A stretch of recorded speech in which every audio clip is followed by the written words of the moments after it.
আসামের চা বাগানের ঝুপড়ি কামিল বস্তি থেকে যাকে আপনি নিয়ে যেতে চান সাহেবি বাংলোয় মধ্যরাতে, ফায়ারপ্লেসে ঝলসে ওঠা আলোয় মোদের চোখে দেখতে চান যার অনাবৃত শরীর, আমি সেই মেয়ে।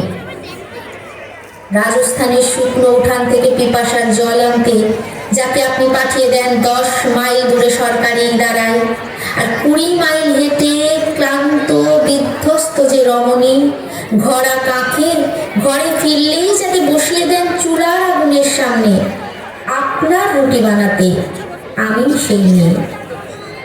আমি সেই মেয়ে যাকে নিয়ে আপনি মগ্ন হতে চান গঙ্গার ঘাটে, ভিক্টোরিয়া সবুজে, কিংবা সিনেমা হলের নীল অন্ধকারে, যার চোখে আপনি এঁকে দিতে চান ঝুঠো স্বপ্নের কাজল, আর ফুরিয়ে যাওয়া সিগারেটের প্যাকেটের মতন যাকে পথের পাশে ছুঁড়ে ফেলে আপনার ফুল সাজানো গাড়ি শুভ বিবাহ সুসম্পন্ন করতে ছুটে যায় শহরের পথে। কোণে দেখা আলোর গধূলিতে একা দাঁড়িয়ে থাকা আমি সেই মেয়ে।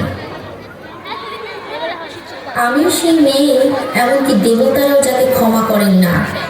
অহংকার আর শক্তির দম্ভে যার গর্ভে রেখে যান কুমারীর অপমান, আর চোখের জলে কুন্তি হয়ে নদীর জলে বিসর্জন দিতে হয় কর্মকে, আত্মযোগে। আমি সেই মেয়ে। সংসারে অসময়ে আমি ভরসা। আমার ছাত্র পড়ানোর টাকায় মায়ের ওষুধ কেনা হয়, আমার বাড়তি রোজগারে ভাইয়ের বই কেনা হয়। আমার সমস্ত শরীর প্রবল বৃষ্টিতে ভিজতে থাকে, কালো আকাশ মাথায় নিয়ে আমি ছাতা হয়ে থাকি। ছাতার নিচে সুখে বাঁচে সংসার।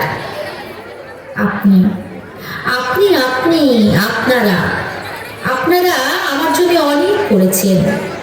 সাহিত্যে, কাব্যে, শাস্ত্রে, লোকাচারে আমাকে মা বলে পুজো করেছেন, প্রকৃত বলে আদিক্ষেতা করেছেন, আর শহরগঞ্জের কানাগলিতে ঠোঁটে রং লাগিয়ে কুপি হাতে উদ্ধার করিয়ে দিয়েছেন।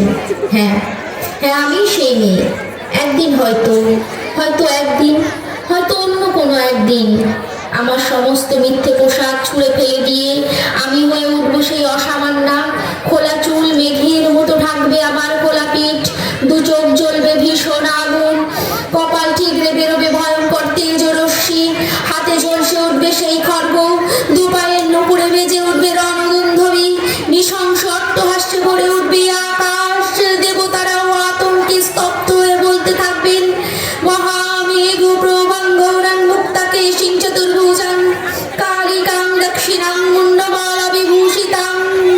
বিভৎস দাবানলের মতো আমি এগোতে থাকবো, আর আমার এগিয়ে যাওয়ার পথের দুপাশে মুন্ডহীন অসংখ্য দেহ ছটফট করতে থাকবে। সভ্যতার দেহ, প্রগতির দেহ, উন্নতির দেহ, সমাজের দেহ। হয়তো আমি সেই মেয়ে, হয়তোবা